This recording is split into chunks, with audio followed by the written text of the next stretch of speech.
এই যে তোমরা সুন্দর ফিনিশিং করা কেকগুলো দেখতে পাও, এর পেছনে কিন্তু অনেক কাহানি থাকে। তো তোমাদের কিছু কিছু বলার আমি চেষ্টা করব প্রত্যেকটা ভিডিওর মাধ্যমে। অবশ্যই সাবস্ক্রাইব অ্যান্ড ফলো করে রাখো। এই কেকটা যে বান্ধবী আমার নিচ্ছিল, সে বলছিল যে প্লিজ এবার দয়া করে দিস। এই কথাটা আমাকে কেন বললো তাহলে শোনো। এর আগের বার ও যখন অর্ডার দিয়েছিল কেকের, তখন আমার মায়ের শরীর অত্যন্ত খারাপ ছিল, তার জন্য আমি ওকে দিতে পারিনি, অর্ডারটা ক্যান্সেল করেছি। তারপরের বার আবার যখন অর্ডার দিয়েছে, তখন কি হয়েছে, আমার দাদু মারা গেছে।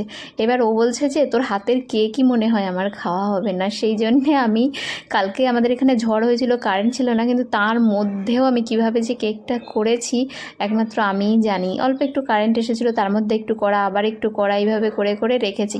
তো কেকটা কেমন লাগছে অবশ্যই জানিও। তো কেকটা হাতে পেয়ে আমার বান্ধবী তো অনেক খুশি, বলেছিল যেটা ভেবেছিলাম তার থেকেও বেশি বেশি তুই সবসময় করে দিস, এই জন্যেই তোর ভালো লাগে। থ্যাংক ইউ দেখার জন্যে, সাপোর্ট করে পাশে থেকে।